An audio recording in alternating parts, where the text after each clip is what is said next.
What is up guys, welcome back to another video. Today we're going to be doing here a new deck profile. This is going to be Gardevoir. I find this to be quite interesting because it is again a stage 2 deck, which is something that is not as common. As a result, you don't really see too many deck profiles out there existing on this, so I thought I'd give it a try.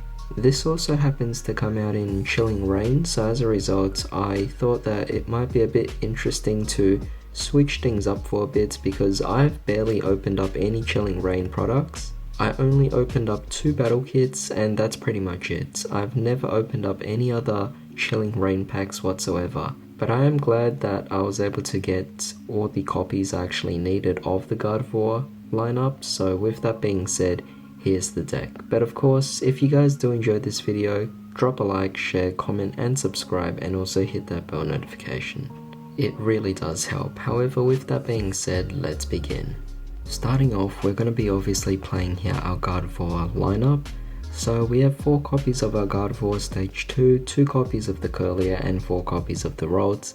This is kind of self-explanatory in terms of the ratios, because any stage 2 deck will typically max out and follow this particular lineup. But with that being said, our main card here is obviously the Gardevoir with 140 HP. It's pretty low of course, meaning it can easily be knocked out. However, that's kind of the purpose of single strike decks anyway, or at least single prizer decks.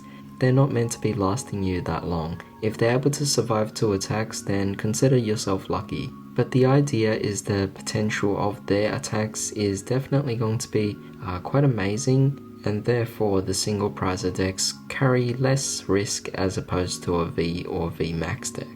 So its main ability here, Shining Arcana, reads: once during your turn you may look at the top 2 cards of your deck and attach any basic energy cards you find there to the Pokemon in any way you like. The rest get to go into your hand, which is definitely really powerful of an ability. This pretty much means it's worth playing 4 copies of our Gardevoir, because if we have a bunch of them all out on the bench, we could pretty much just use it all and potentially net ourselves 8 cards for free if we wanted to. Of course, we pretty much can also attach energy, and that's the amazing thing. When we attach energy for its attack Brainwave, it requires 3 colorless. Of course, we're going to be focusing here on Psychics, but it deals 60 plus 30 more for each Psychic energy attached to this Pokemon. So if all 3 of your energy happens to be Psychic or basic Psychic types, then you're dealing 90 plus the 60, that's 150. But of course you can just keep stacking on more and more energy over and over and over again, to the point where you're pretty much maxing out the potential of this particular card. And that's kind of what makes it so interesting. It has this somewhat underdog-esque vibe about it, so as a result it just seemed like something that was fun to try out, and I do see this potentially getting a bit more popular as long as people are willing to try it out. However, as for some supporting Pokemon, I'm going to be playing 2 Mimikyu here. I thought that this was a really strong ability itself as well, for the fact that you just prevent any healing from your opponent. For a single prizer deck, if the opponent is healing their Pokemon, it is definitely going to be quite devastating, so you want to just minimize that, or at least completely take it away. In this particular case with the Mimikyus, just works out amazingly for you. Now as for the new card, we have 2 copies of Cresselia. I was able to get both of these from the only 2 battle kits that I actually opened up, but Crescent Glow is an excellent attack, allowing you to attach not only 1, but if you happen to go first and it's your second turn, then you pretty much get 3 energy to attach to your Pokemon. That's a huge boost, pretty much allowing you to attack on the following turn, so absolutely powerful. Photon Laser also happens to be quite a decent attack as well, so why not play 2 of them? But of course, to maximize on draw power, we also want to play at least 1 copy of Crobat V, just thought it would work out. Alright, so let's cover a few generic staples, but also a new searcher that I've added in. So 4 quick balls, pretty self-explanatory, 2 level balls. We have enough cards that we could play 2 level balls, but not so much to the point where I want to play 4 copies of it. Evolution Incense is also great, even though we have 6 targets. I didn't want to just play 4 Evolution Incense in case we were able to draw into it via other means. As a result, the spare Evolution Incenses in our hand would kind of be redundant. And of course 4 Rare Candy because we are playing 4 Stage 2s in the deck, so it only makes sense. However, our new addition to this deck is the Fog Crystals. I'm choosing to play 2 copies of it. It allows you to search your deck for a basic energy card, that is Psychic of course, and a basic Pokemon, that is also Psychic. You get to reveal it and put it into your hand, then you shuffle your deck. It's essentially like Peers in some sort of manner, however in this particular case it's an item card, meaning you can activate both of them in the same turn if you actually wanted to.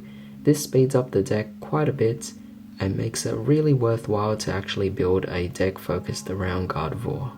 For the last of the actual items, we're going to be playing some cards that allow us to pull off some shenanigans with Air Balloon to pretty much retreat whenever we want to.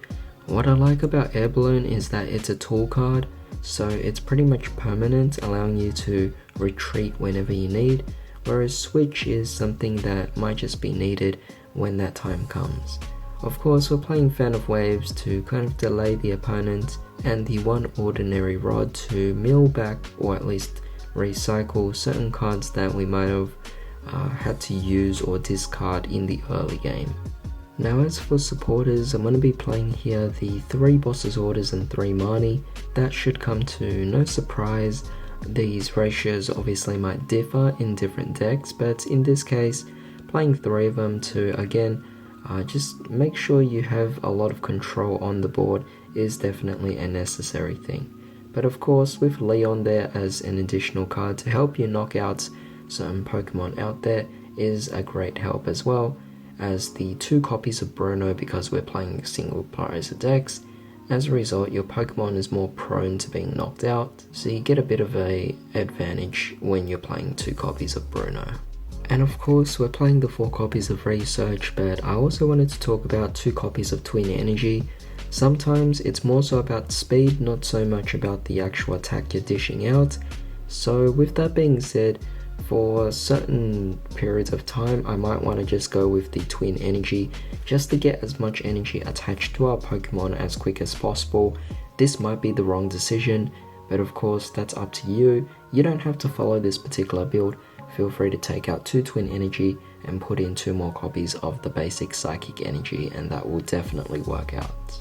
Speaking of which, here is 8 copies of the basic Psychic Energy. I felt this was enough to actually run the whole deck itself, because you don't really have to use that many to knock out the Pokemon. Besides, if you're letting your opponent knock out your Pokemon before you knock out theirs, then there's really no point to this. So I pretty much just play the bare minimum to allow us to pretty much get the job done. However, this was pretty much it for today's deck profile. I do hope you guys enjoyed this one. I always love playing Psychic decks, and I'm glad to be playing it with Gardevoir. But of course, leave me your thoughts as to how you actually like this deck. Have you ever tried out this particular Pokemon before? But with that being said, thanks for joining me today. I hope you all have a splendid day. I'll see you all next time.